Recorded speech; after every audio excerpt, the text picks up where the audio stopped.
Hey, I'm Osman Faruqi, and this is The Drop, a culture show from the Sydney Morning Herald and The Age, where we dive into the latest in the world of pop culture and entertainment. I'm here with Mel Kembry and Thomas Mitchell. What's up, team? Good. Osman, maybe you can solve a debate for us this morning. We've just been to get coffee, and the server has asked for the name to go with the coffee order. And I've said, it's Mel, M-E-L. And Thomas here has said that the spelling out of the name was unnecessary. Well, I think when your name is Mel, it's unnecessary. I think that it's better to be clear to avoid the follow-up question. I'm the wrong person to ask because I have a name that is often miswritten and mispronounced by baristas, so I use a coffee name, and I do spell it out. So I'm definitely on Mel's side. It's, if she didn't spell it out, perhaps the barista might have written it down as Mal, and then you've got a Malcolm situation. Sal. How many Mals are out there, really? How many Oz's are out there? Not that many, but you still get What's these your coffee issues name then? cropping up. Mine is just Oz, O-Z, but it occasionally leads to funny situations like a Vietnamese coffee shop I went to once. The guy took my order, O-Z. He was fine with that. The person reading it out was not the same person who took the name down, so she looked at it and read out 0Z. And it took me a minute to realize. She thought you were like Elon Musk's child or something. Exactly. But you guys good other than your coffee mishaps? Yep, all good. How are you going? It's been a big week for you. Yes, I'm on leave. I've sort of come back in specially, parachuted myself back into the podcast to keep you guys on track. Clearly didn't trust what you would do without me. I wouldn't trust us either. But I got a question for you, Mel. Last week when we talked about Furiosa, the new Mad Max movie, you hadn't seen it yet, which is fine. Life comes up. That's okay. You have a very busy schedule. You're a busy person. It was a Sydney Writers' Festival that wrapped up on the weekend. It's now been a week since the movie's out. So how did you find it? I'm sorry to confess that I haven't actually seen it yet. But what is this call-out culture? Well, I mean, I think it's important to just sit on this one for a second because you might not be aware, but you are contributing to the slow and gradual death of the medium of cinema. Add it to the list of the things I'm doing wrong. Well, last week we talked about how it was one of the few blockbusters on the film schedule of 2024. But despite being the most expensive Australian film ever made and not really having much competition at the box office, it's failed to get big numbers. In its opening weekend in America, which fell on Memorial Day, which is historically a pretty big day for the US box office, Furiosa just managed to outdo Garfield for the top spot. It took in 48 million Australian dollars over those 4 days compared to Garfield's $46 million. Not a great result in total terms. It's the lowest Memorial Day opening in 30 years since 1995.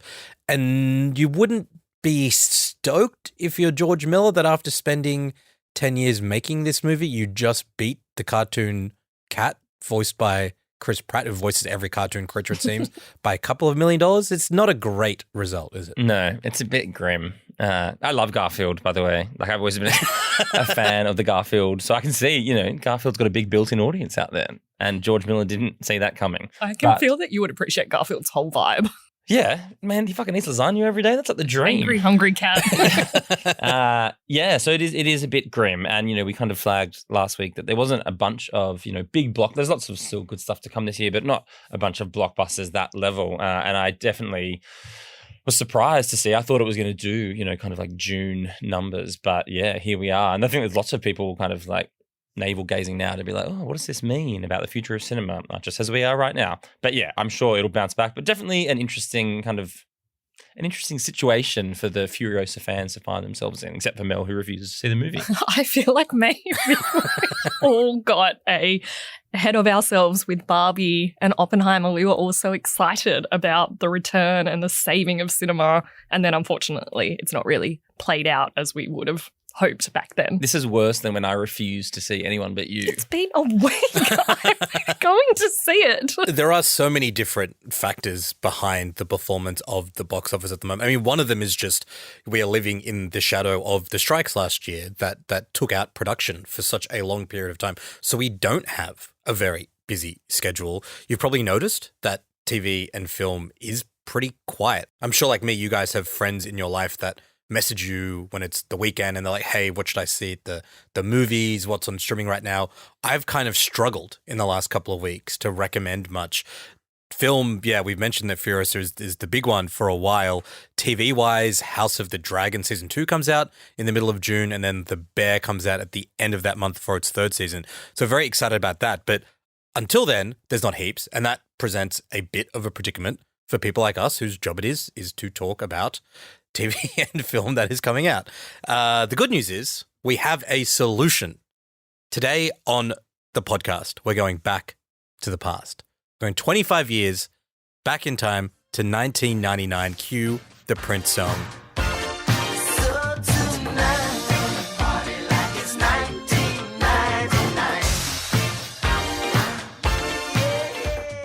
One of the greatest years in movie history. We're going to build our Hall of Fame for cinema in 1999. Each of us is going to pick our favorite films of that year. We're going to talk about why we love them, discuss our favorite scenes, what held up the best, what maybe didn't hold up, and whether these movies stand the test of time. It's going to be a lot of fun. And let me just say, there are an incredible amount of not just good, but 5-star movies from this year. Our group chat for the past few days has just been, what? This came out in 1999? And that? What? That's crazy. Very excited about this one. Yes, I am very excited to talk about a bunch of films that Leonardo DiCaprio would no longer date because they are 25 years old. But it is true. The more we kind of got into it and we're going through the process of selecting our movies, it became that thing of oh my God, how do you just choose three? And I'm sure if you went and looked back at 98 or 2000, there'd also be so many great films, but it does feel that 99 specifically, probably something to do with Y2K, I imagine, is stacked with great films across every single genre too. So yeah, it was a special time in film and I'm keen, special time in film, not a special time for me personally because that was an awkward age for me, but I am keen to revisit them. I'm also keen to revisit a time before I single-handedly ruined cinema. Yeah, they're going to talk about you in history, in the history books, Mel. No, I'm really excited about it. It's a new format for us, a bit of a risk. Hopefully it pays off. I'm really looking forward to it. But before we get there, a couple of bits of news to talk about. Thomas, our guy Robert De Niro, managed to involve himself in the Donald Trump trial. Can you tell us what the hell's going on here? Yeah, I was very excited when my De Niro Google alert went off this morning. It's been, and it wasn't another child. It's been pretty quiet. Yeah, no, he's obviously been in the depths of new fatherhood at however old he is, 79. So he's really in it, just at that, and obviously whatever else he has, gout, I presume. But yeah, he rocked up at the Trump trial. I owe this city a lot. And that's why it's so weird that Donald Trump is just across the street. Because he doesn't belong in my city. And basically gave this really impassioned speech. And he was lots of writers are saying this. He went full Goodfellas. This was De Niro at his most gangster. He called Trump a tyrant. Just another grubby real estate hustler masquerading as a big shot. A two-bit playboy lying his way into the tabloids. And that is just man, the guy's just left Trump for dead there. And basically, yeah, he's kind of stolen the limelight out of this insane trial that's happening. But it's very exciting to see De Niro fired up again because he's been in a bit of a run of just I'm here playing a filthy grandpa again. But now this was the De Niro we know and love. He was impassioned. He was a little bit scary. He was full Italian. I'm fucking here. Oh, and it was so good. Once he had stopped his actual speech and he was walking back and the crowd was heckling him and they were like, your movies suck. And he says this line, he's like, we're trying to be gentlemen. You are gangsters. And it's just so good hearing him to call them gangsters. Also, who are these Trump fans saying De Niro's movies suck? They just objectively do not suck. Yeah. It's amazing. I've watched it so many times. He's obviously concerned about, the future for his young child and what kind of world they'll be living in. So, yeah. De Niro is back, baby. I went back and rewatched Killers of the Flower Moon a couple of weeks ago, and we all really enjoyed that movie and thought it was brilliant. I remember at the time, Thomas, you and I were a bit down on De Niro's performance. I think we said that it was maybe one of the weaker ones in the film. I mean, I think that's not totally unfair because the other performances are just so overpoweringly and overwhelmingly brilliant. But I think that was a little bit too harsh on him. I think he actually is doing something very, very, very special in that movie. And when you're saying, he's channeling some of that Goodfellas energy. I think he was doing a little bit of that in Killers of the Flower Moon too, and I wonder whether being in that movie, the discourse around it, where America has gone 100 years since the events depicted in that film, sort of reawoken the fire in his belly in terms of wanting to intervene and send out a signal that America is potentially headed down a dark path. Yeah, I went back and rewatched Bad Grandpa and felt the same thing. And now, and now he's taking on a very famous bad grandpa in Donald Trump. So everything comes full circle. Look, I obviously never walk back my takes. They're always right at the time and I stand by them forever. But, I mean, you are one of the few people I know that would actually go and rewatch Killers of the Flower Moon. Great as it is, but it's like, that's why Osmond's actually taken leave this week. Yeah, just been rewatching that in Eyes Wide Shut every Surely day. Oppenheimer. The other thing that we wanted to talk about, there was a story in the Hollywood Reporter this week that got all three of us pretty excited. It's called Meet the New A-List, the 10 young movie stars taking Hollywood by storm. Now, as well as being a list of who the Hollywood Reporter believes are the biggest movie stars of their generation, the story had some pretty interesting insight into how modern movie stars are being made and how they're managing their careers. According to the piece, young stars are less formulaic than their predecessors, including just those from the past decade, who generally used indie debuts and a lot of awards buzz to, I guess, sort of leverage that into big picture IP and Oscar-worthy films. These movie stars of this generation are more agnostic. They're moving between studio to studio. They're less keen on big picture IP. They're moving between film and television a bit more regularly as well. And it was a really interesting quote from Glenn Powell, who is on the list and is the cover star of this issue of the Hollywood Reporter. He says, are we, like this generation of movie stars, going to find ourselves going after the same roles? Absolutely. But are we ever in competition? No, we do different things. So a bit less cutthroat, a bit more friendly vibes from this crew. I guess that reflects the kind of current social era that we are in anyway. Might just run through the list and get your guys' initial takes on who the Hollywood Reporter has dubbed the 10 greatest movie stars of their generation. It's Austin Butler, Timothée Chalamet, Jacob Elordi, Paul Mescal, Jenna Ortega, Glenn Powell as mentioned, Florence Pugh, Sydney Sweeney, Anya Taylor-Joy, and Zendaya.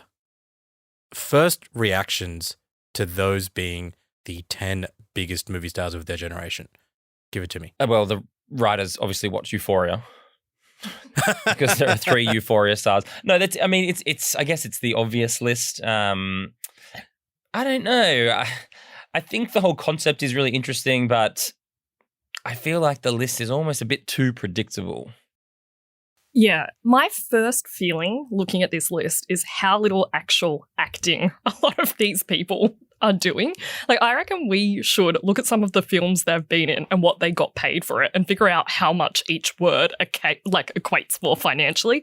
Because a lot of these actors, and I'm not saying that they're not also doing kind of more substantial roles, but they're gravitating towards sweeping epics. Like we were talking about Anya Taylor-Joy. Unfortunately, I haven't yet seen Furiosa yet, about how few words she has in that film. And Zendaya's doing big sweeping epics. Timothée Chalamet is doing musicals and also films like Dune, Florence Pugh. Like, they are gravitating towards these sweeping sci-fi where they don't actually have to do any character acting and they're getting paid big bucks. Yeah, and it's also odd that the Hollywood Reporter said, unlike previous generations, they haven't turned their indie debuts into big IP-backed films. They almost all have, if not literally all of them, are either already in or soon to be in big blockbuster franchise kinds of movies. But I guess to me, what the obvious question that it raised was like, what does it mean to be a movie star, right? Is it, to your point, Mel, clearly not just about acting skills and charisma and the ability to deliver an award-winning performance? It seems like it's also about being a big enough name that regardless of the film, regardless of anything anyone might know about a movie coming out, you want to go see them because you want to see the new Zendaya movie. You want to see the new Glenn Powell movie. You want to see the new Anya Taylor-Joy movie. And I think for some of these people, that is like clearly true. Zendaya is a really interesting one. My trainer at the gym the other day, we're talking about movies, and he's like, I saw Challengers. I didn't really like it, but I will see anything Zendaya is in. And it feels like since Euphoria, since the Spider-Man stuff, she's a name that people just go and see, even if the film seems not quite their speed.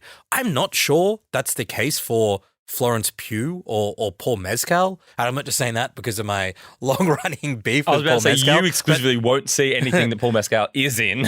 No, I mean, like, Paul Mescal is a good actor, and After Sun was a great film, but that didn't blow up the box office because people were desperate to see Paul Mescal. And I think when he's in Gladiator 2 later this year or next year, people will go see that movie because it's Gladiator 2, not because it's a Paul Mescal film. I think the only two ones on there, maybe like for me, it would be probably Timothy, Sydney Sweeney, and Zendaya are the three who really have that power, I would say. Like, no one's rushing off to see a Glenn Powell movie. So I don't agree with that. I feel like Glenn Powell has the most evidence behind him, like Top Gun, Maverick, and then Anyone But It's You. two movies. Yeah, okay, but what does Timothy have? He's done a bunch of more movies, I would say. And I think Timothy has a kind of, I don't really know much about Glenn Powell off screen. Like, I kind of don't know what his personality is, whereas I think Timothy has pull, like he's got this personality, he's got a shtick around him that people are drawn to him as a figure, whereas I think Glenn Powell is still kind of an actor. I don't know if he's quite transcended that. And I would probably say the same for Jenna Ortega as well, who I thought was a bit of an unusual addition to the list. Yeah, Jenna Ortega is someone who is very, very popular amongst Gen Zs, and she's huge on Netflix on Wednesday. I don't think she's managed to translate that to like movie box office success. But do you guys think that Timothy is the reason people are going to see movies that star Timothy? Like, do you think they got to see Wonka because they love Timothy Chalamet, or they saw Dune because they love Timothy Chalamet? I definitely think with something like Wonka, Dune's probably different because it is such a bigger prospect and people want to go and see that. But I think Wonka, like, I mean, that's probably why they cast him. Like, people went to see it, even though it wasn't meant to be awful. Interesting. Yeah, I reckon Yeah, he's you got might be huge right. pull. And like the same thing with this Bob Dylan. Like, how many photos from set have we seen of this new Bob Dylan biopic because it's like Timothy Chalamet playing him? I definitely think he's got more pull power. Aside from the fact he's like criminally dating a Kardashian, he's also like he those three that I mentioned, I reckon, Zendaya, Sydney, and Timothy have like harnessed the power of the internet the best. They've got like, you know, like they're kind of like been memed and they've done SNL and they've all done Hot Wing. Like, you know, this, yeah, like I reckon they have figured out the modern like path to stardom the best. And I think they're the real three standouts for me. Yeah, they kind of have this whole paratext thing going on where they're creating a thing outside of the films that then kind of translates and interplays with what they're doing on screen. It's so interesting, again, just to sit on Timothy on that one, because you're right. There is like this meta narrative around Timothy, but he's like not an online person. Like, it's not like people are reacting to what he's saying. He's just sort of part of the conversation, I guess, partly because of, you know, his relationship with your long lost love. Yes. Thomas. Whereas then I would say, I hate to obviously to bring all conversations back to Sydney Sweeney. She is the opposite, in which she is very much an online person. She's like very active on social media and she engages with a lot of like, I guess, the meme and narrative around her and stuff. So they're both, I would say, two of the most like prominent and powerful young actors in Hollywood, but they have very much taken a different approach. Yeah, I feel like I've kind of lost track of just how big Sydney Sweeney is because I feel like it's all we talk about on the podcast that maybe I do sometimes wonder how much she cuts through elsewhere. Oh, no, she definitely does, I think. There's been so many, like, articles, you know, we've talked about it, calling her the new Julia Roberts. She's, like, producing, directing, like, she's, like, starring in so many different genres of films. Like, I think we're actually, you know, Mel, you'll hate this, perhaps we're reaching Sydney Sweeney's saturation. Oh, yes, of course. We can only let a woman get so successful. But yeah, interesting list, and I guess we'll see where they all are in the next few years. And also, you know what's interesting with Timothy and Sydney in particular, that they're actually really being pulled into discussions about like femininity and masculinity and in this kind of Me Too world, because everyone's talking about Timothy's style of masculinity. Everyone's talking about Sydney Sweeney's kind of, you know, reclamation of the bombshell figure as feminist empowerment. So like, I wonder if that's also why they're so relevant, because they're playing into these think pieces that are going on and broader conversations that we're having in culture at the moment. Yeah, I mean, hearing you guys talk about this, I'm kind of shifting my view again. I think maybe someone like Sydney Sweeney is someone who people will go to see a movie because it's the new Sydney Sweeney movie. The movie Immaculate, which she produced and starred in, the sort of nun horror movie that cost $9 million, it made $25 million US at the global box office. That's a good result for what is like a kind of schlocky horror film. And I feel like almost all of that is because people like Sydney Sweeney's in a new movie. I feel like she can do that. I'm not totally convinced about Timothy's box office pull. Maybe this is like just a crazy take that I will finish this podcast and look at some numbers and be like, I was so wrong. But you know, he was in the Cannibal movie, and that might have been like a post-COVID thing, but no one saw that movie. Like, there are Timothy projects that no one has seen, which to me suggests that he isn't the main pull in the big films that he's in that people go and see. Yeah, I mean, maybe that it says something about us and our relationship to Timothy. Well, I guess we can revisit Glenn Powell next week because he's going to be starring in the new Richard Linklater film about a hitman, which I know we're all quite excited about. It comes out on Netflix next week. So, I mean, that's kind of his first big, like, I guess, Glenn Powell project. And obviously, there's always going to be a curiosity about Linklater, given he releases so few films. So, yeah, I guess we'll see. And annoyingly not being released in cinemas, so he won't really be able to track the numbers, which seems kind of crazy and annoying to me. The other thing I just wanted to say about the list, the real winner of this is Denis Villeneuve. There are 5 people on this list that were in the last Dune film. That is crazy. And I think that is partly, they're on this list because they were in Dune 2, and partly they're in Dune 2 because they're the kinds of actors that directors want to catch before they become superstars. And the other thing that stood out to me, I think, is, and the Hollywood Reporter piece mentions this explicitly, it's a very white list. 8 of those names are white. I don't think that is like the fault of the Hollywood Reporter. They're sort of making the case that studios, for all the talk of diversity over the last 5-10 years, that kind of is not really a focus for them anymore. There is this narrative within Hollywood and the arts more generally, particularly commercial arts, that, when everything's going well economically and movies are making heaps of money, that's when we have, the quote unquote freedom to just like play around with ideas of diversity and give everyone a go. When things get a bit dicey, we just retreat back to something that we're more comfortable and familiar with. So the handsome white guy and the hot white girl in a movie together with each other. I think that is a pretty like reductive perspective. And I think there's a lot of evidence that putting movie stars in films who come from different backgrounds, particularly Black, Latinx backgrounds in America, is a box office draw. Jenna Ortega clearly has a broad multicultural fan base, as does Zendaya. So hopefully, if we do a list like this in the future, there is a bit more diversity. I just don't think it's great that we seem to be going backwards in this space. Yeah, it's pretty stark looking at that list. And it is a reminder that for, as you say, for all the talk of diversity, and including diverse characters, who is actually taking the leading roles, who is actually being cast in the films with the biggest budgets, with the biggest payrolls. And yeah, I mean, you would hope it continues to change.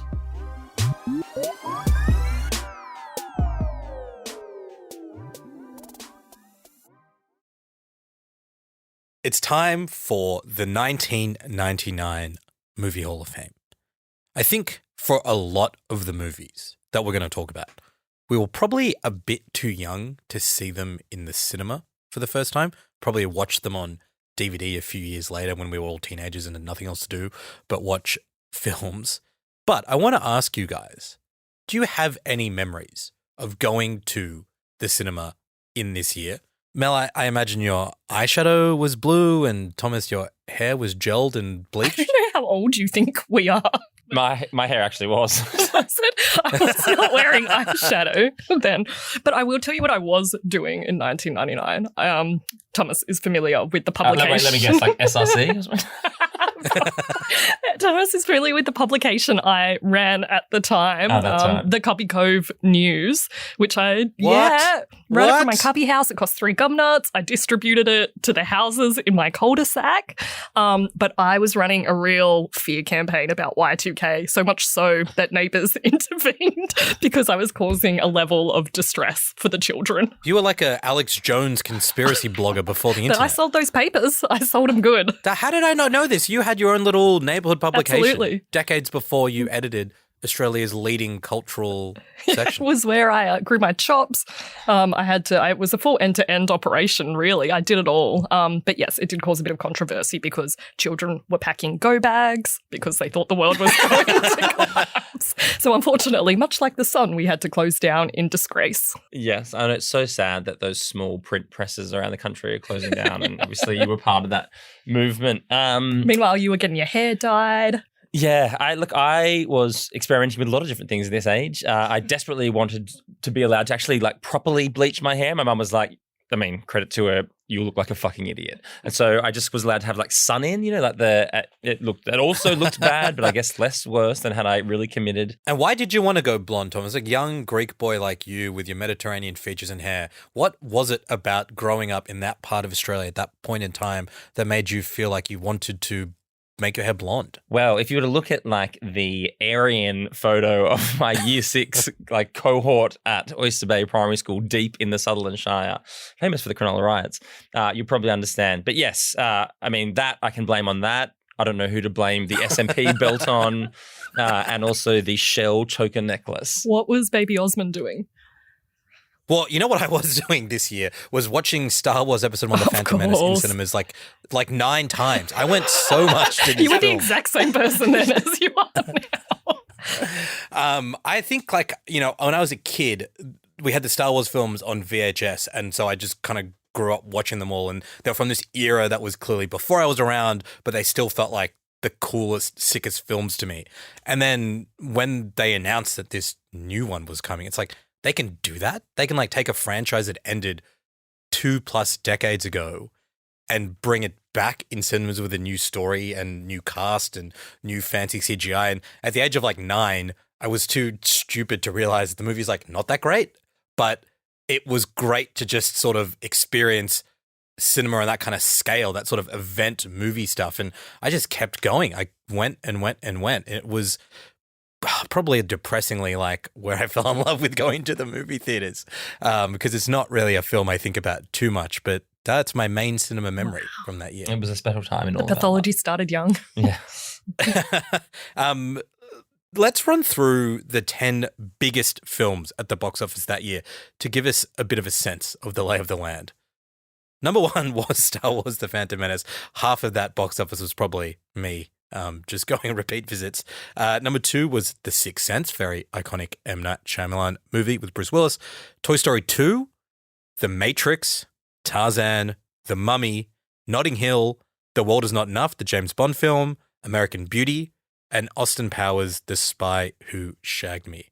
Any highlights for you guys on that list? Oh my God, where to begin? Notting Hill is like, I mean, one of the all-time greats, obviously.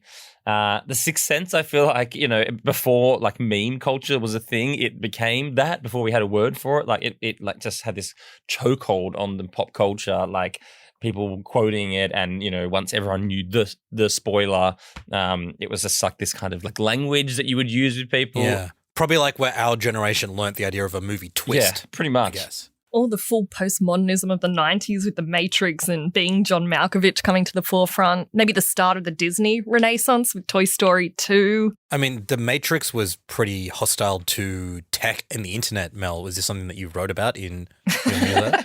Yeah, no doubt.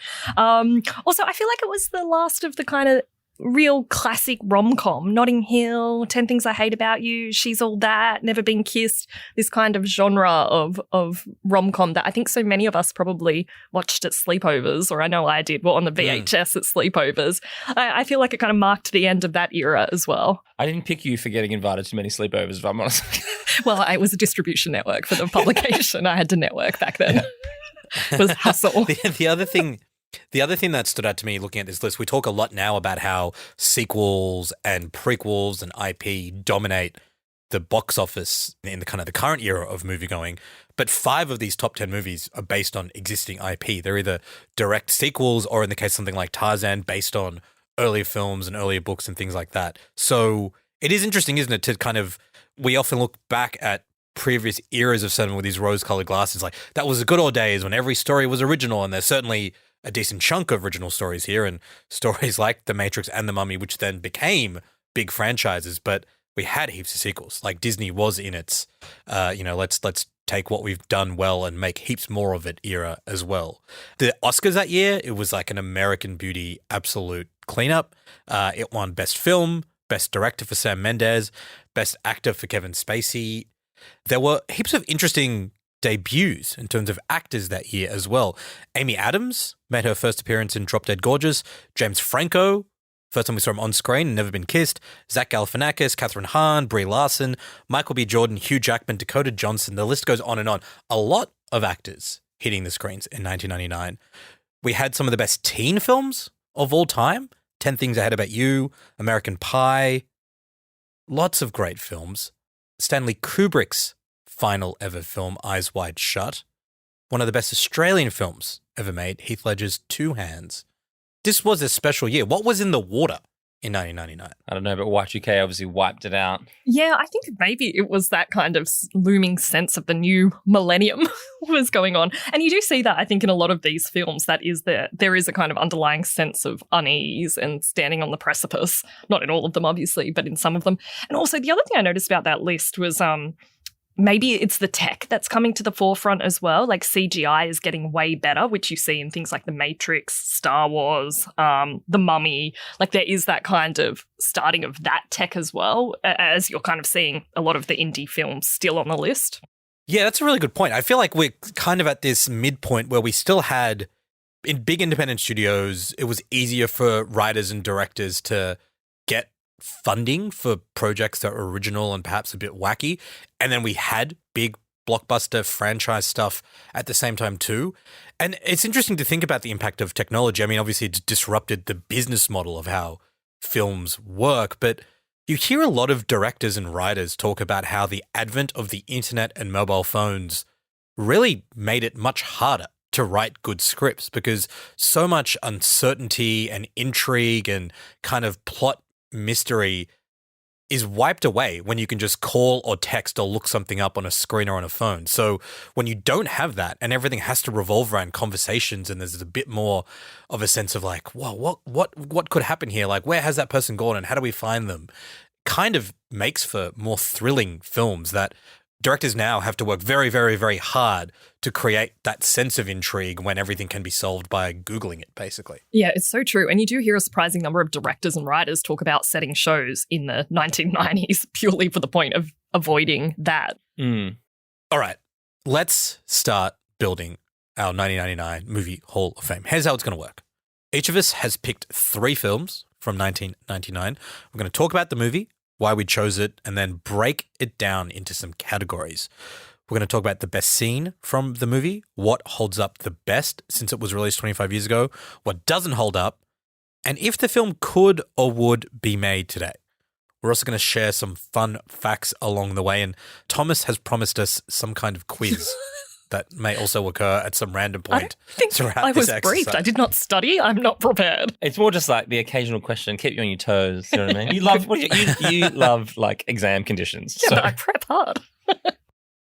Look, as I said earlier, this is the first time we've done something like this. Hopefully it works. Hopefully, we come up with a great list of films for people to think about and perhaps watch and learn some things along the way. And hopefully we have fun as well. That's the goal of this exercise.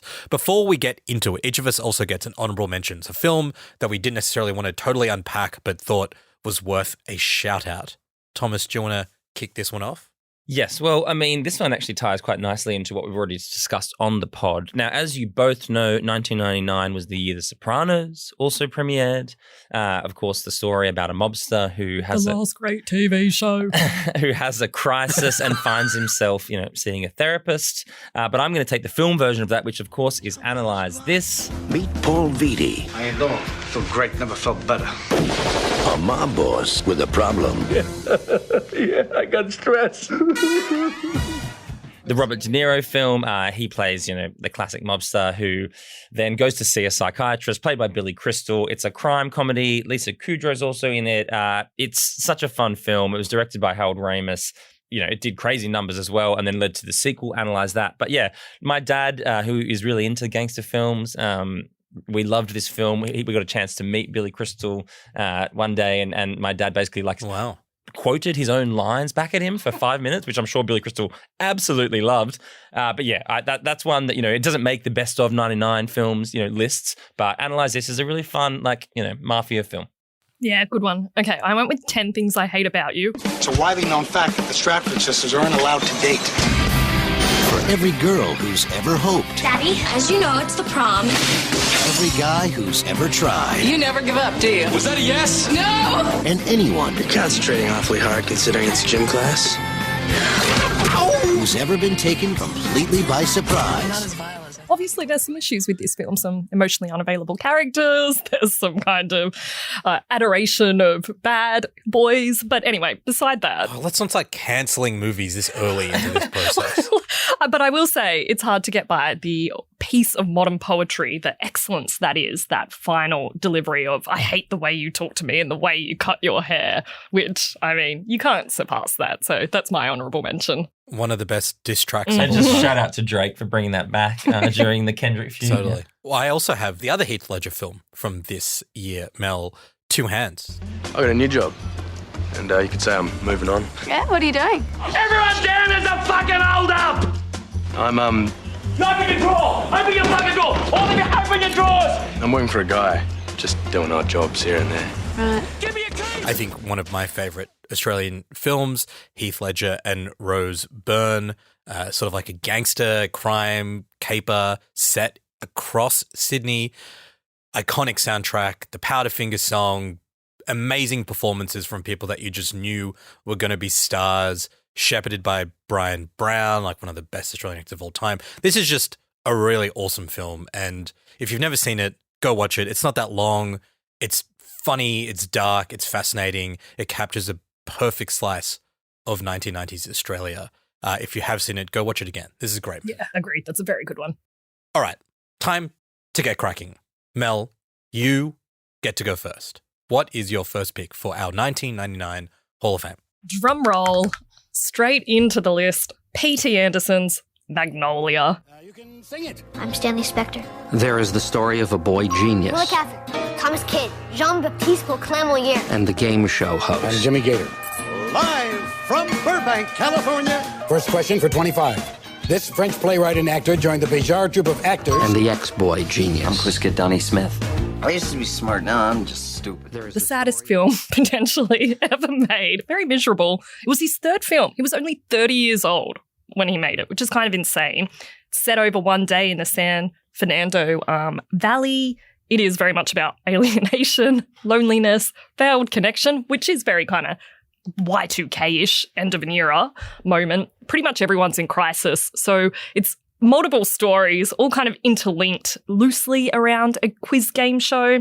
But the cast is so stacked. You've got Tom Cruise, Philip Seymour Hoffman, John C. Reilly, Julianne Moore, to name a few. And you also have one of the weirdest kind of final thirds of a film that maybe exists. Great choice. Great film. Great director. Great to have the woman on the pod bring up Paul Thomas Anderson, I've got to say, break the expectations. Well, I was going to pick Girl Interrupted being my kind of status on the pod, but I thought I'd mix it up. It's an awesome film. It's like kind of a Boogie Nights reunion in terms of the cast, PTA going back to the San Fernando Valley. Also, interestingly, like quite a few actors in multiple films this year. Tom Cruise in Magnolia and in Eyes Wide Shut, Philip Seymour Hoffman in this film and in The Talented Mr. Ripley. There's a bit of that going on. It was like a big year for a handful of actors. What is your favourite scene from this film? Okay, my favourite scene has to be Julianne Moore.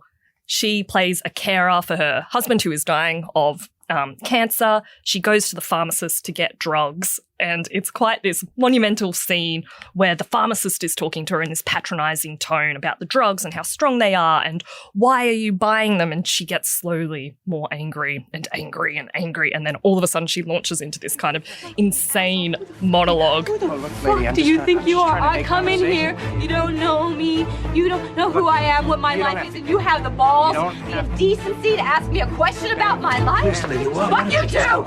Don't you call me lady! I come in here, I give these things to you, you check, you make your phone calls, look suspicious, ask questions. I'm sick! I have sickness all around me, and you fucking ask me my life? What's wrong?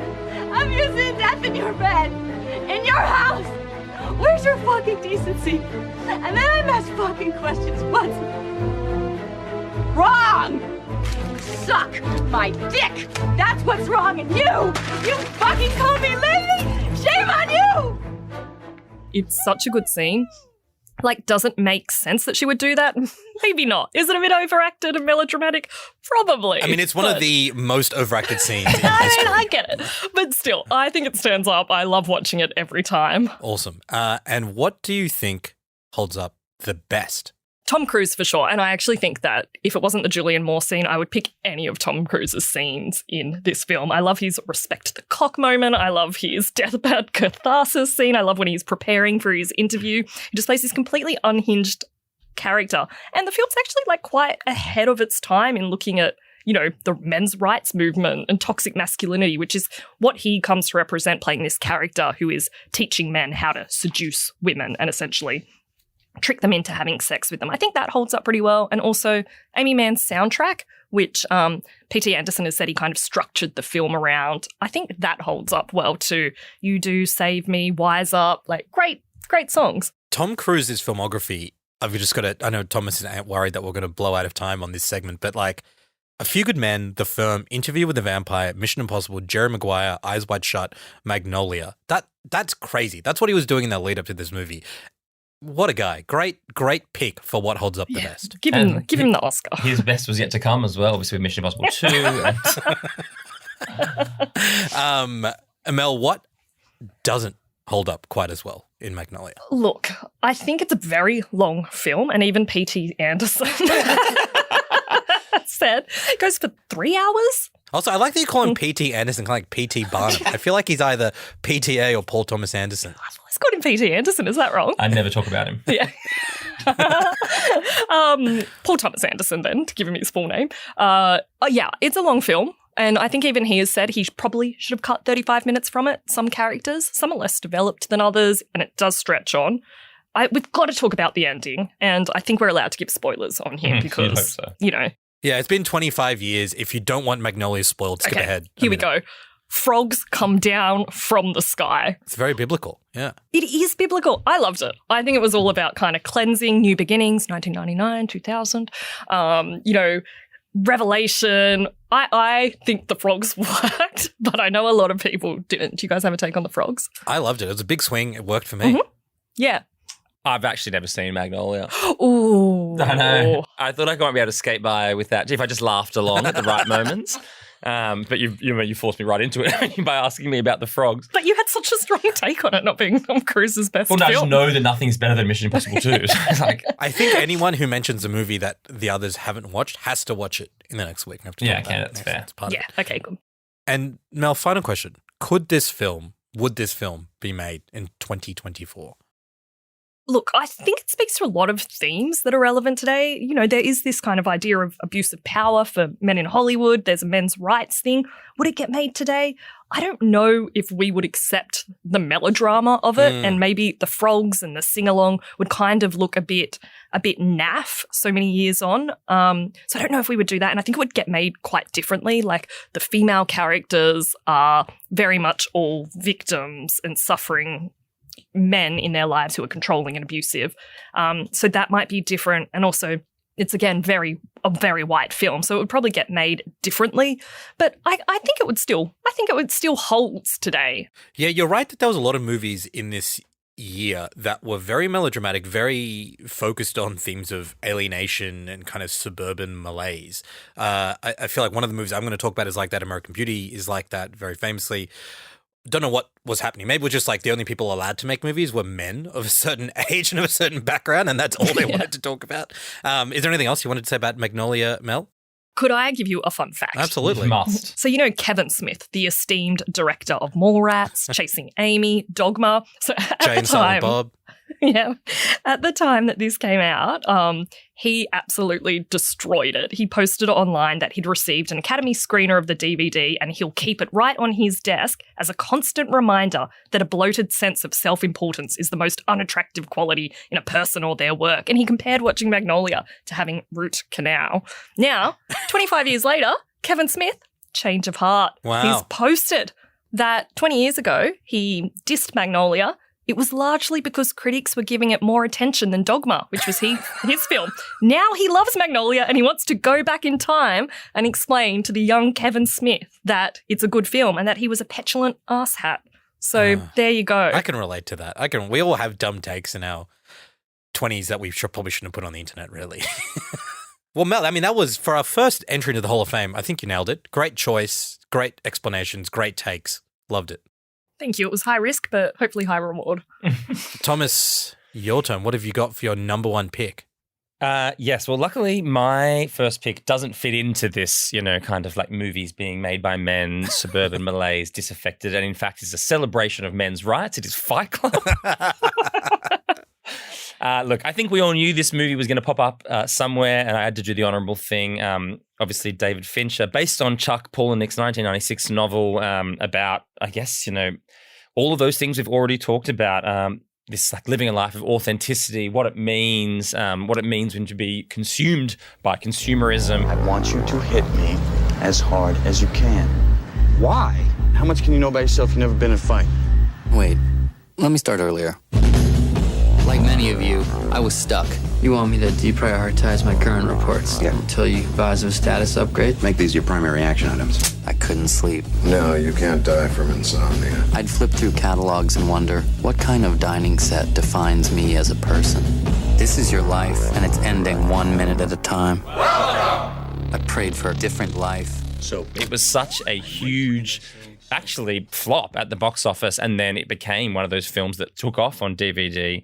Obviously, it follows an unnamed protagonist played by Edward Norton, who kind of lives this very dull life. His, apartment is famously full of IKEA furniture. Nothing brings him satisfaction. Nothing brings him joy until he meets the mysterious Tyler Durden, played by Brad Pitt, with perhaps the best body ever committed to screen. And, they then kind of find themselves in this weird symbiotic relationship, which is punctuated by the arrival of an underground fight club and, the intertwining of their lives. Look, where to begin with Fight Club, really? It is actually tailor-made for a conversation like this. And obviously lots of people have beaten us to it. When it was the 20th anniversary, there were countless think pieces about, what does Fight Club mean in the 21st century? But I stand by the fact that, it has been championed by this weird kind of like incel movement, but these are the people who do not understand the movie. The joke is on them. I rewatched the film yesterday. It really, really holds up. But look, I'm happy to get into it, and someone hit me with the favorite scene question.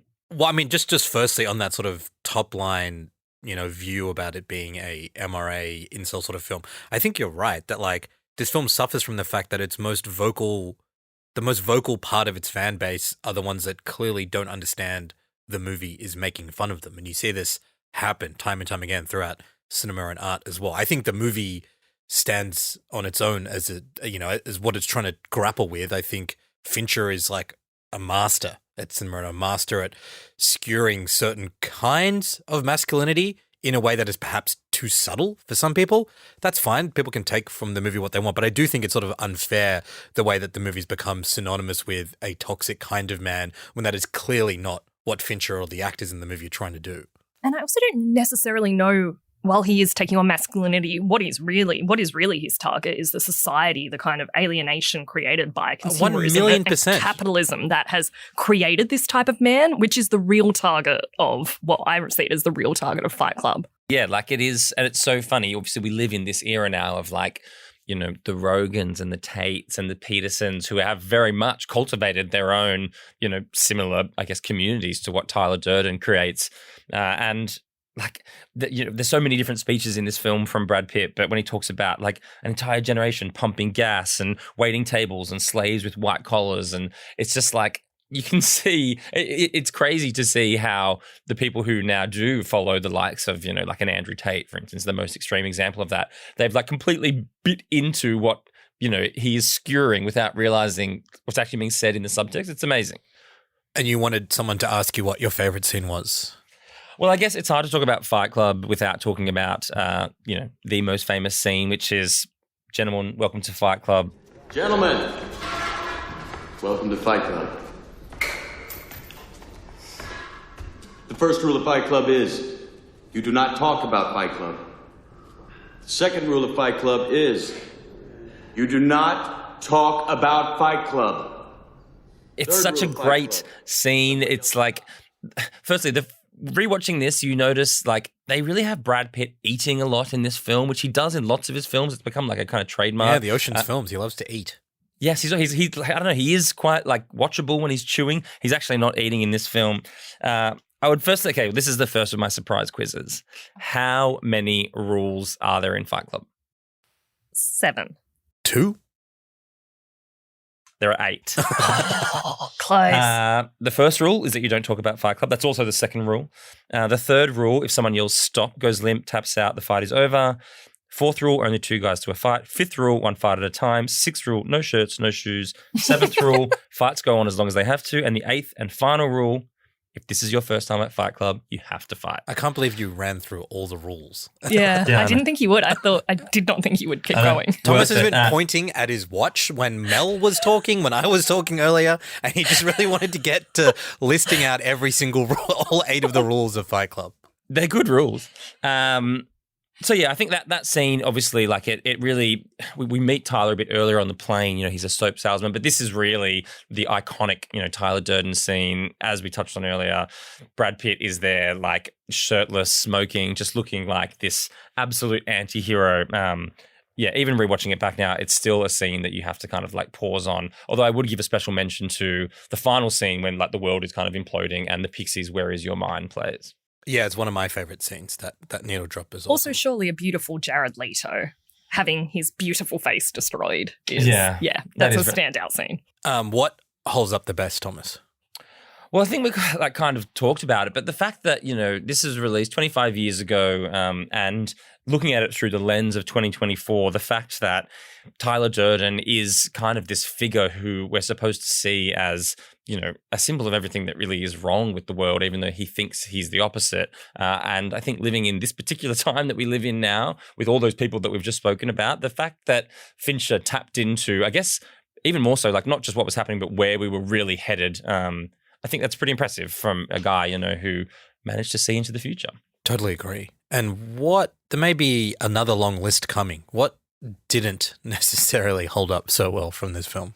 I mean, look, there are a few things. I would say that, like, possibly when I was rewatching it and, like, you know, Edward Norton was talking about his really nice apartment with all the IKEA furniture and, like, he's got a boring night but nice enough job where he gets to travel a lot. I'm like, man, living in, you know, 2024, the cost of living crisis, everything going on in the world, I'm like, if this is your biggest problem, perhaps it feels a little bit hollow right now. Like, he's like, oh, look at all this like new shit I've got from IKEA. I'm like, look, man, that's not too bad. Like, things could be worse. And again, maybe it does speak to who was really dominating like the storytelling at that time. You know, obviously it was a big, you know, this whole kind of like emptiness and malaise that everyone was feeling was a big issue, but like I think now we all are maybe a bit more tapped in. So to like watch Edward Norton being like, I'm so sad about all this shit I have, it means nothing to me. I'm like, well, I wouldn't mind some of that shit. So yeah, I felt like that didn't hold up as strong for me in terms of the messaging in Fight Club. Yeah, it's interesting that whole era.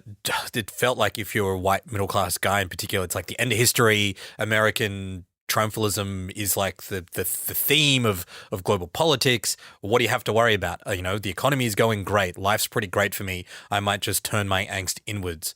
And that's why you ended up with such a focus on those sorts of issues. Everyone else was not having such a great time, but we didn't let them make movies. So it was okay. Yeah, exactly. Could Fight Club be made in 2024? I don't really know. Like, I saw Fincher did an interview with The Guardian last year, and he said, you know, he talked about the fact that weirdly Tyler Durden has been misunderstood and now has like is seen as a hero to people who don't understand him. And he's kind of said it's impossible for me to imagine that people don't understand Tyler as a negative influence. I don't know how to help them, and I think that speaks to a general feeling that perhaps like, given that we are really living in this moment, when there are like real people like Tyler Durden out there, maybe it would be less impactful. I don't know. Like I personally would probably be very sad if they did a Fight Club reboot. I think it could be made. And I think The Killer, which was the Fincher film, and we talked about it on the pod that came out in 2023, is just really an updated version of exactly the same themes. You know, masculinity, disassociation, capitalism. I think Fincher's still teasing at everything he was doing in Fight Club, just in a more modern way now. I think most of his films have been exploring those same sorts of ideas, and I think probably doing them in updated and smarter ways that makes sense for the kind of modern era. Okay, I'm up with my first choice. Tell me it's not Star Wars. Could you imagine? So 25 years before Alexander Payne went back to school to make The Holdovers, the director did it for the first time with a little film called Election, starring Reese Witherspoon and Matthew Broderick. In the nation's capital, a new leader has found a place in the halls of power. But her story began in the halls of high school. We'll move on now to the presidential race with 3 candidates running. The first is Tracy Flick. One thing that's important to know about me is that I'm an only child. My mom is really devoted to me. She likes to write letters to successful women like Elizabeth Dole and Connie Chung and ask them what advice do they have for me, Tracy, her daughter. This movie is awesome and completely insane. So Matthew Broderick plays a teacher, Mr. McAllister. He's a teacher at a high school in Omaha, Nebraska. They're in the middle of an election race to determine who will become the student council president. Unfortunately, Mel Kembry was not available. The front runner is another goody two-shoes and seemingly model student Tracy Flick, played by Reese Witherspoon. But after McAllister's best friend's life falls apart when he's caught out having an affair with his student Tracy, Matthew Broderick's character becomes determined to stop her winning at all costs. He drafts in the high school jock, played by Chris Klein, to run against her. So apparently, Alexander Payne passed on directing this movie initially because he didn't want to do a high school movie.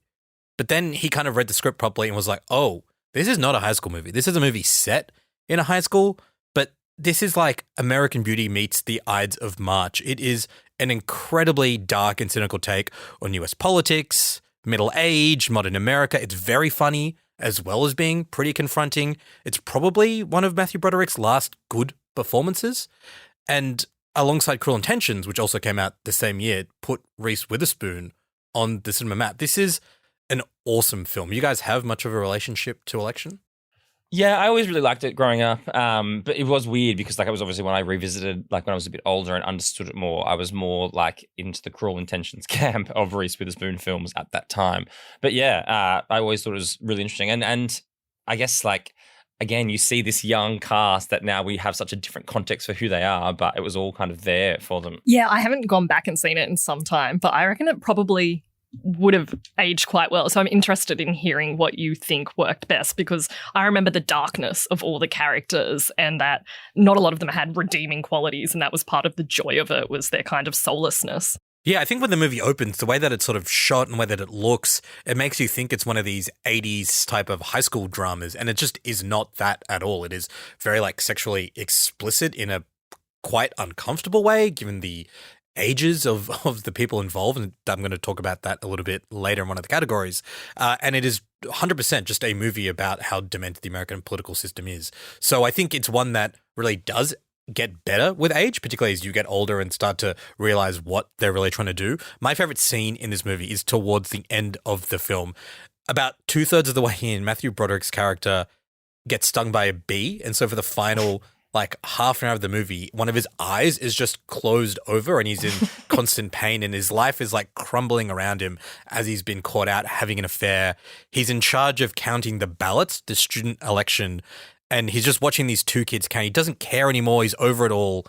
And it's just such a funny scene because these two kids are acting their hearts out, and they're like, we've got to do this by the book. And he's like, we're not electing the fucking Pope. Just tell me the results. It's it's such a funny scene. He looks hilarious in it. And when he says that, it's the stakes of this are completely meaningless. This is a high school election. You're a teacher. Why do you care so much? And at that moment, I think the kind of thesis of the film is revealed. It's awesome. All right, so what holds up the best from Election?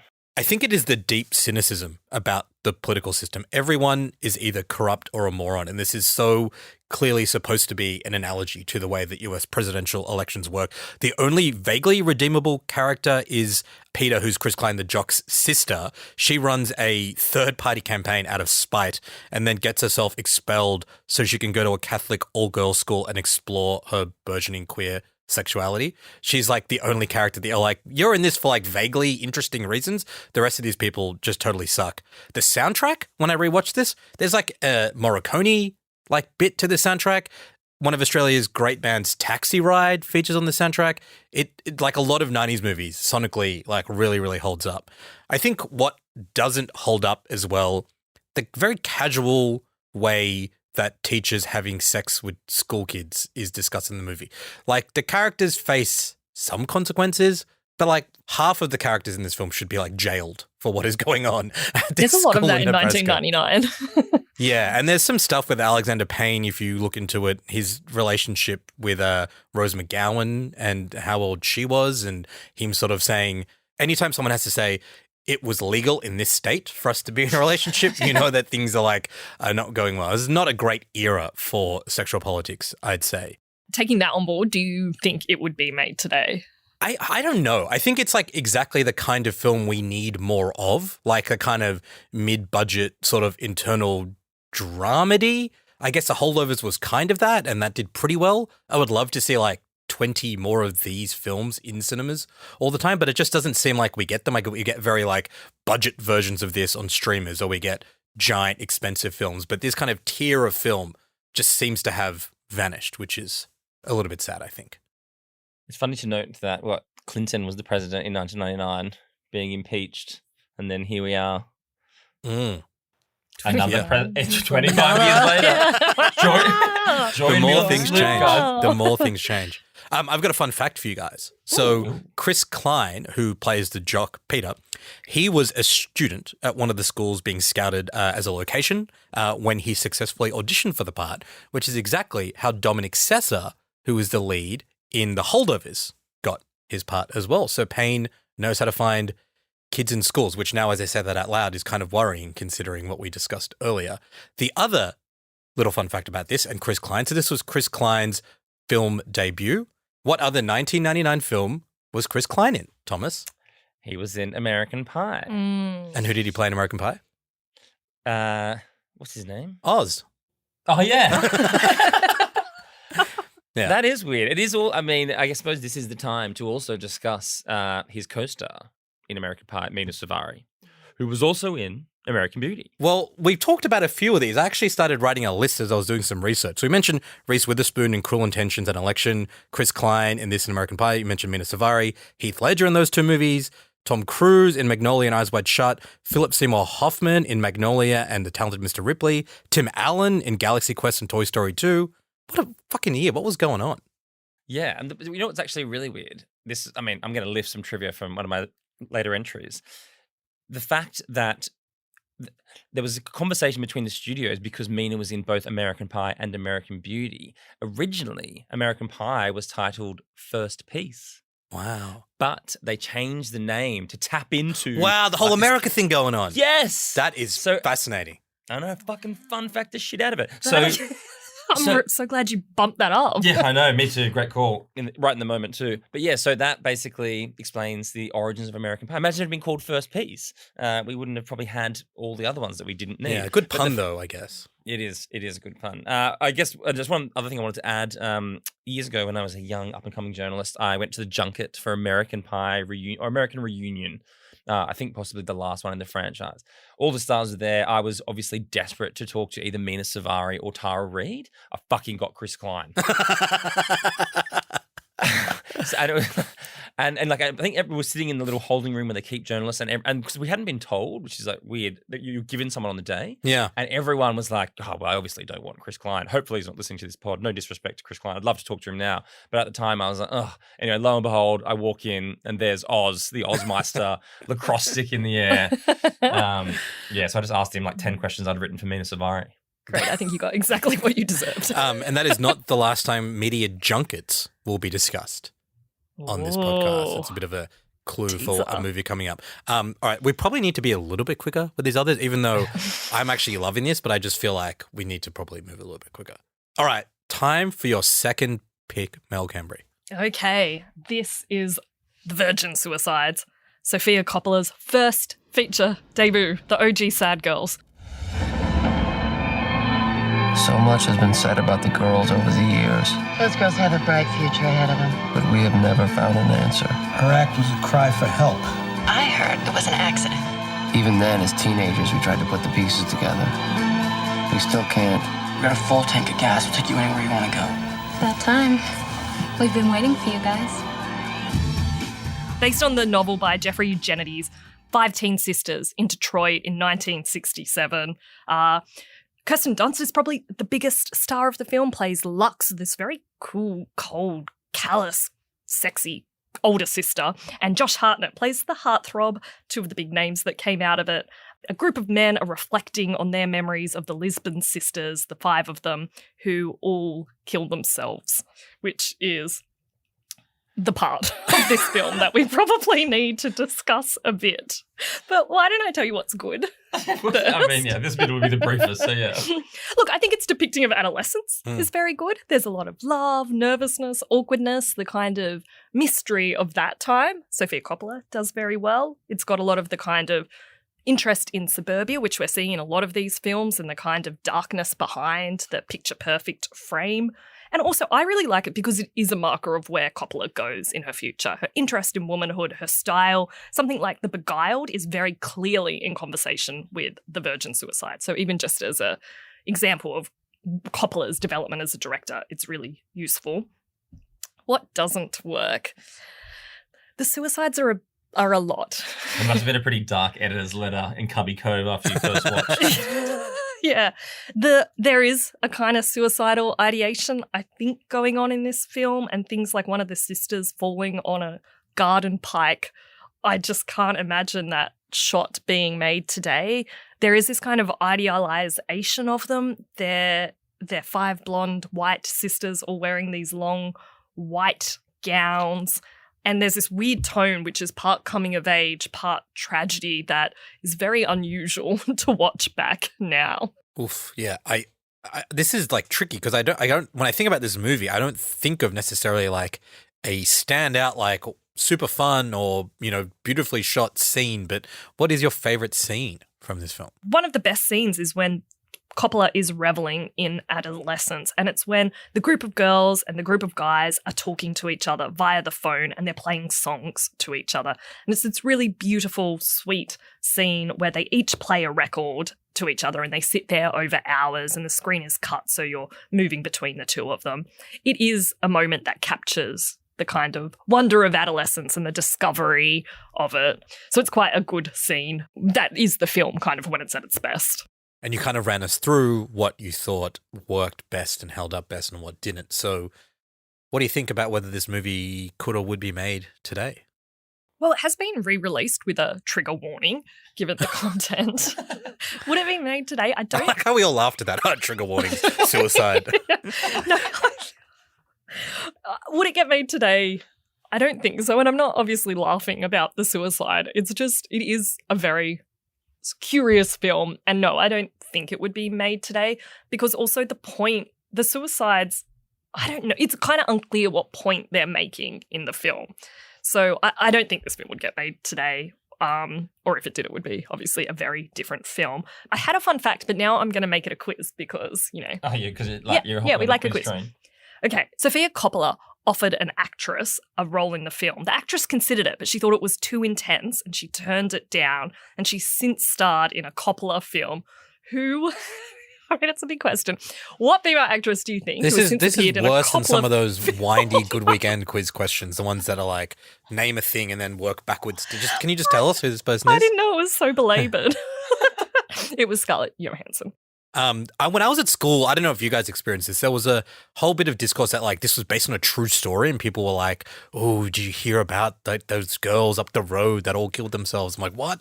That's crazy. It's not, right? Like Eugenides just wrote a fictional story. I don't know. As discussed on the Baby Reindeer episode, I do not do the fact v fiction, but no, it is just a fictional novel. Okay. Thank you for that, Mel. Great choice. Great Coppola. Maybe my favorite. Sophia. Really? Yeah. Be cool. What about Lost in Translation?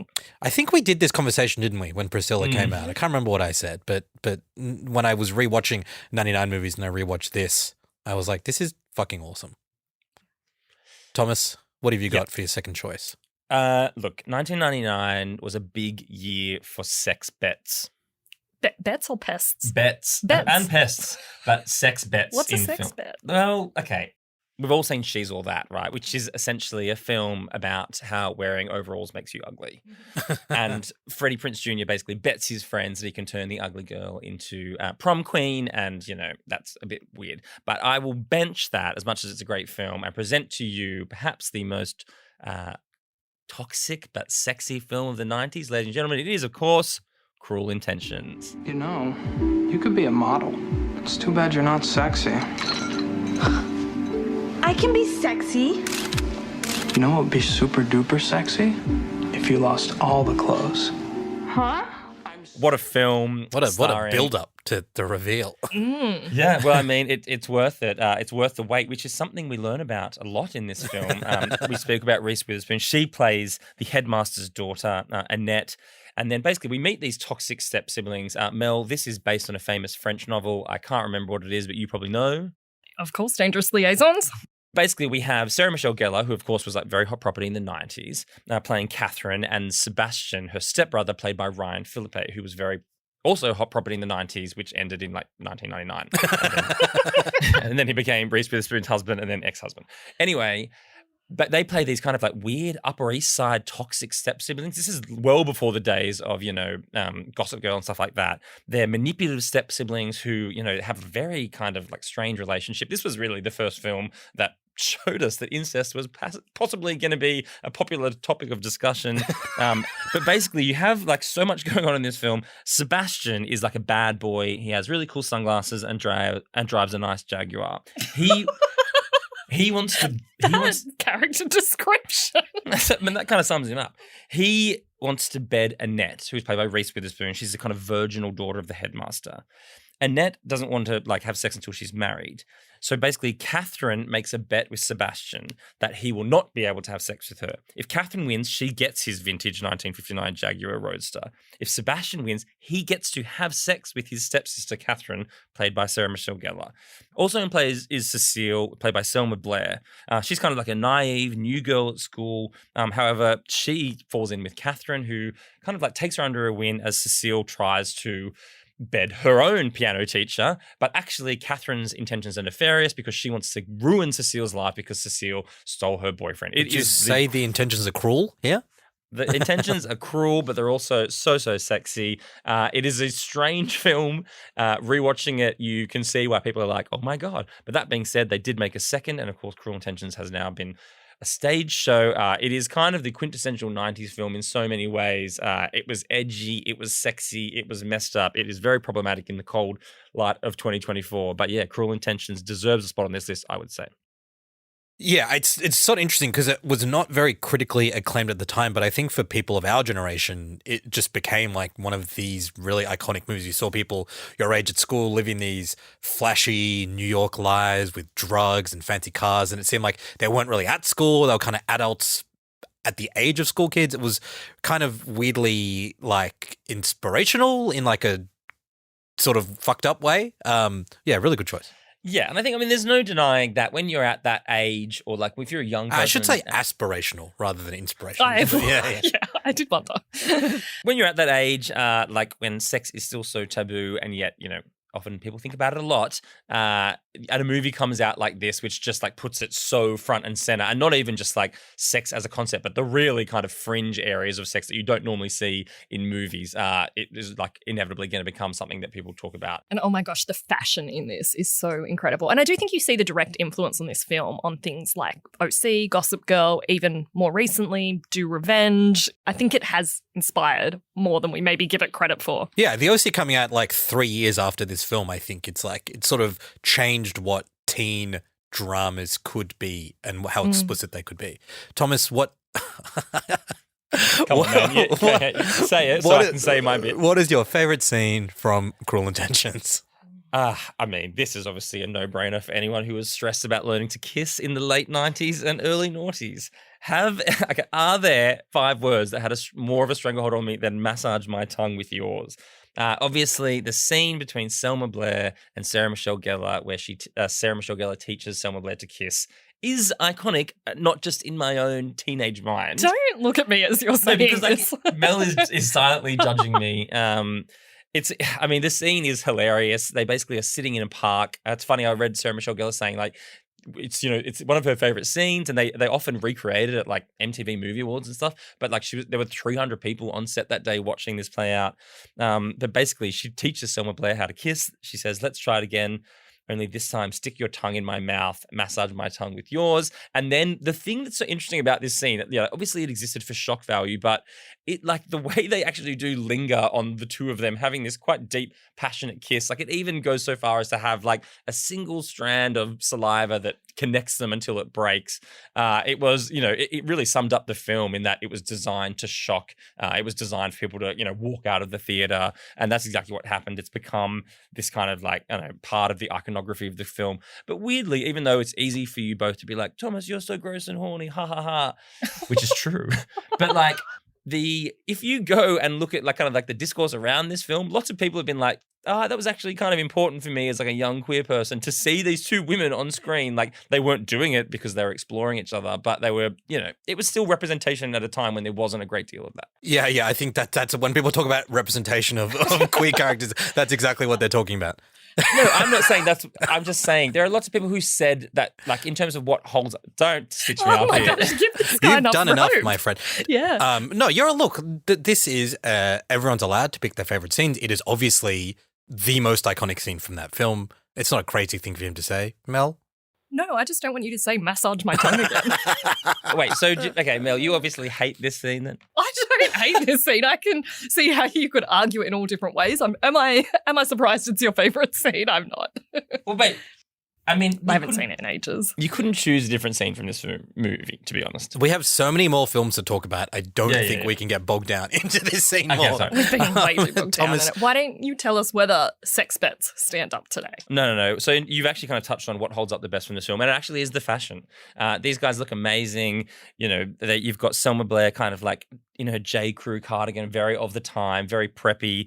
Ryan Philippe actually had a connection at Prada. So despite the fact that this film, celebrated these rich kids, apparently they didn't really have much budget, especially when it came to wardrobing. He had a connection at Prada because he was still like famous then. And so they decked out his character. He's got the kind of like sleek 90s glasses. He wears a lot of turtlenecks. And of course, his slick car. So the film like is, in terms of what holds up the worst, we can spend an hour on that. But in terms of what holds up the best, it still looks pretty cool. And the way they dress and stuff is all like, quite aspirational. What holds up the worst? I mean, again, where to really begin with this film? Essentially, at the crux of it, you've got like a stepbrother who is like trying to sleep with a virgin so that then he can have anal sex with his sister. That's essentially what the film is about. It is like just problematic. So what holds up the worst is the entire concept of the film. Correct. Yes, correct. Which brings me to, of course, could this be released in 2024? Not a chance. Yeah. All right. That probably, I'm loath to say this, maybe the wildest conversation we'll have. My second film, we had to do it. The Talented Mr. Ripley. Dickie Greenleaf? It's Tom Ripley. Tom Ripley? We were at Princeton together. Did we know each other? Sorry, what is it? Ripley. How do you do? We'll just be for a little while. No, I like him. Marge, you like everybody. Marge, you like everybody.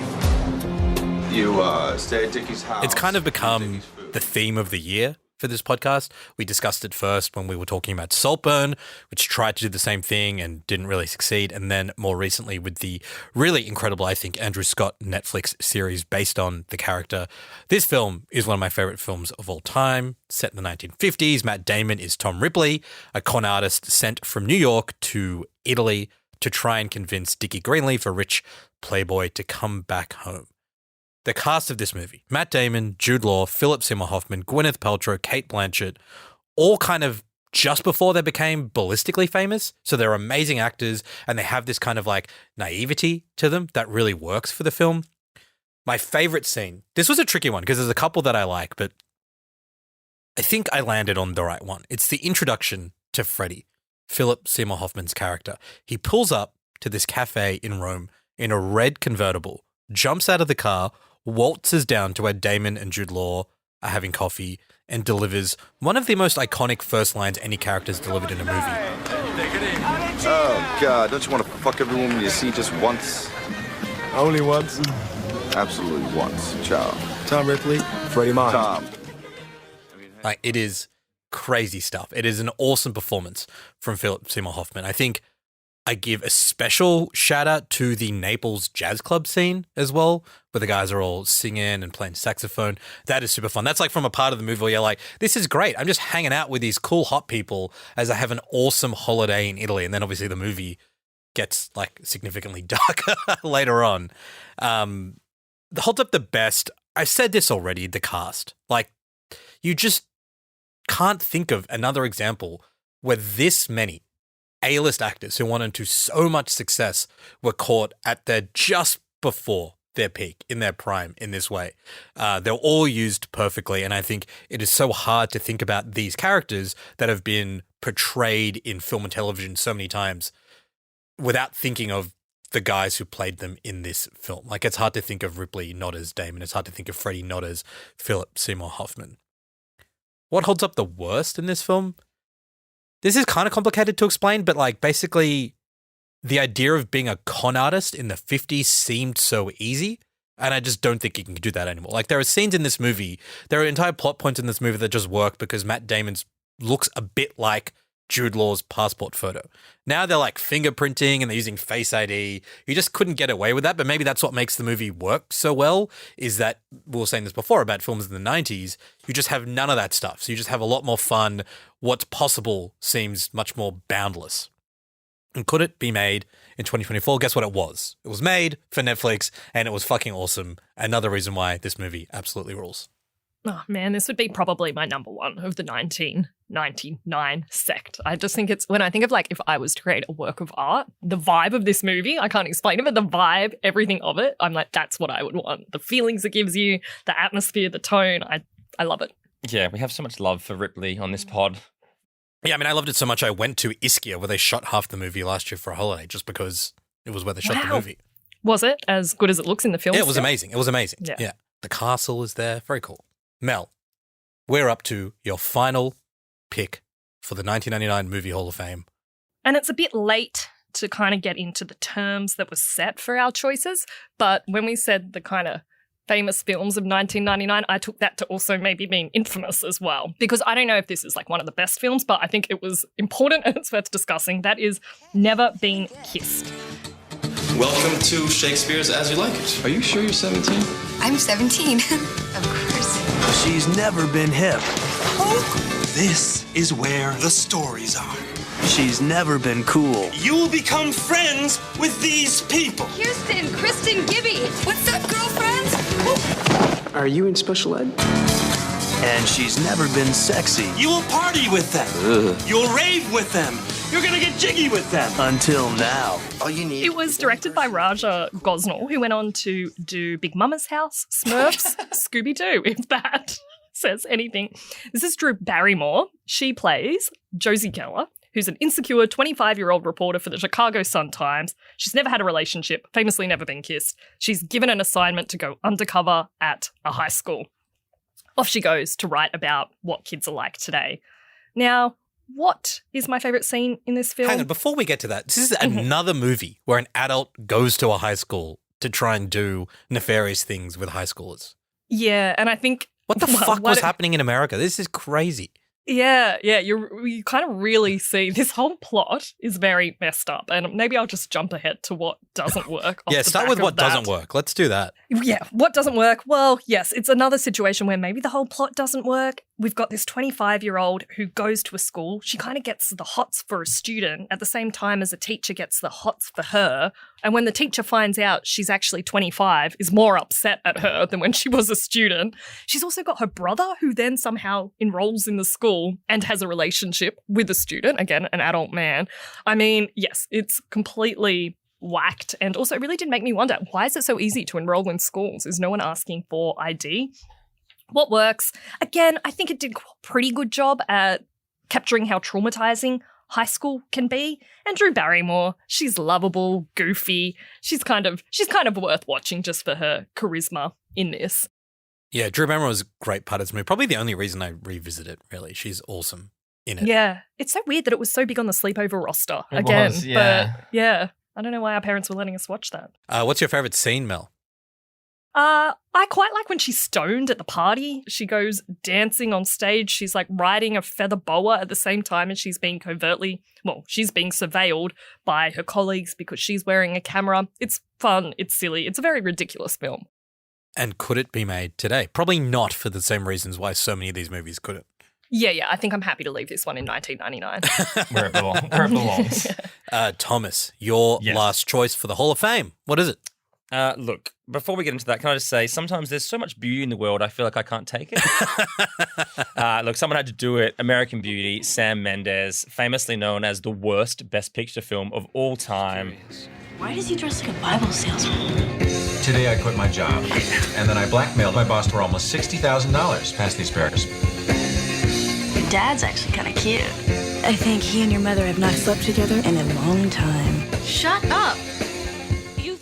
It is almost like if you were to type into an AI generator in 2024, give me a 1999 film, this is what it would spit out. It kind of like pulled the greatest trick on everyone at the time into thinking it was this amazing, searing commentary on suburban life and, you know, feeling that you haven't amounted to anything. But really, it was just basically Kevin Spacey grooming, which, as we know, is not that impressive.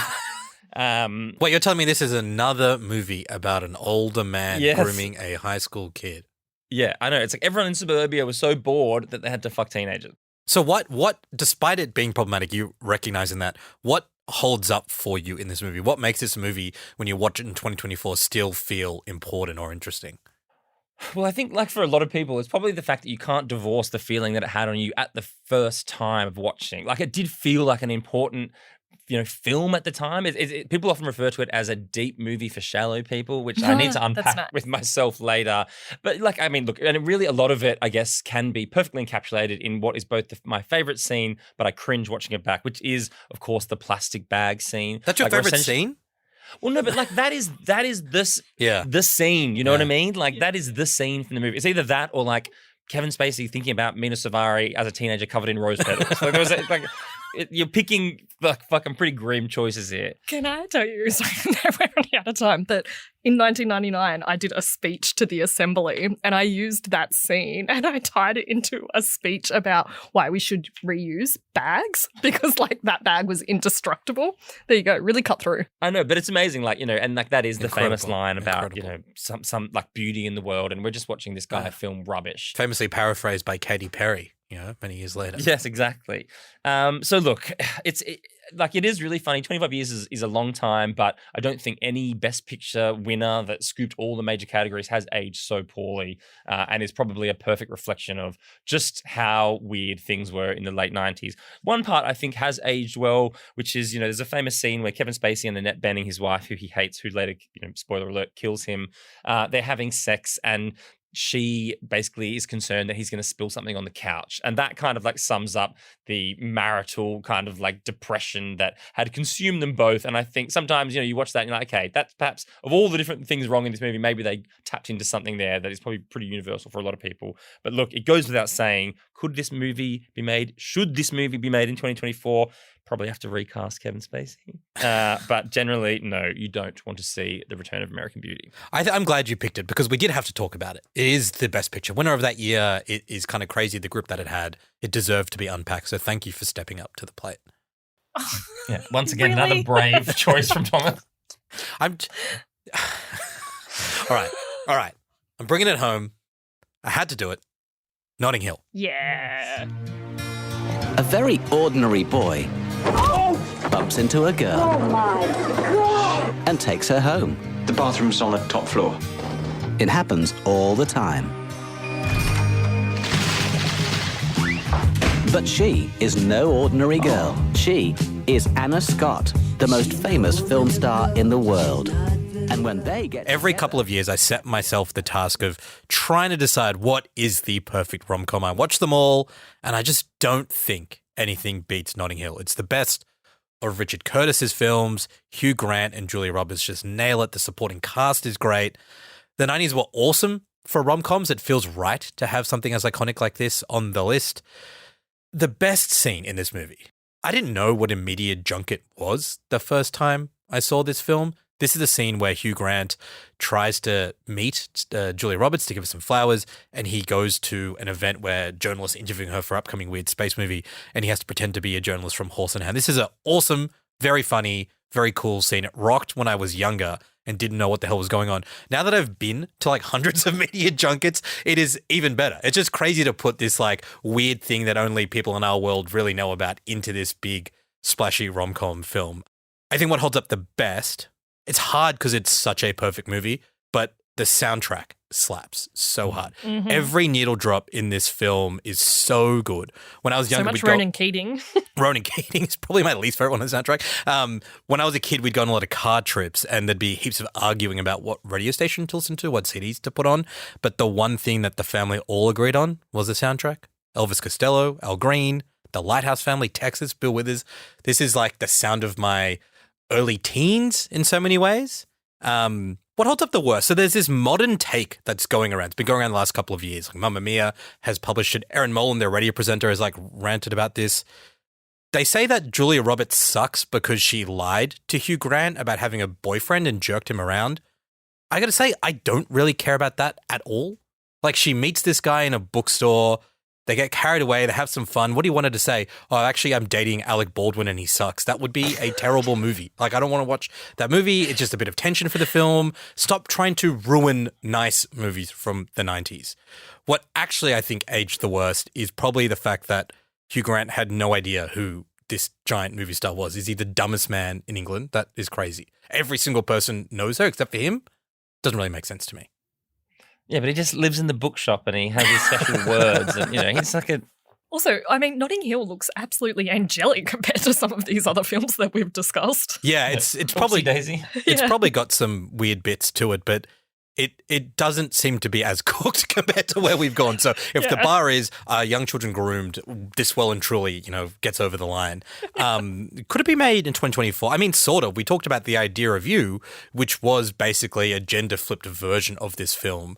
I think, though, what wouldn't be done this way, and we've talked about this a couple of times, this is shot on location in Notting Hill. The script is really great. The cast is really good. Clearly a lot of attention and time and care was put into this. I think these days we get sort of the first or second draft iteration of this, either at the movies or on streamers. And again, I just think let creators take time, let writers take time to make movies this good again.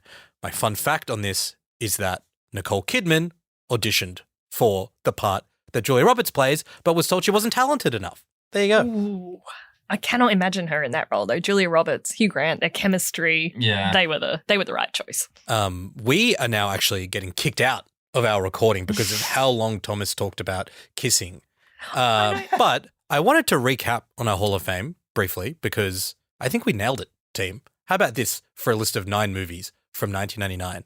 Magnolia, Fight Club, Election, The Virgin Suicides, Cruel Intentions, The Talented Mr. Ripley, Never Been Kissed, American Beauty, and Notting Hill.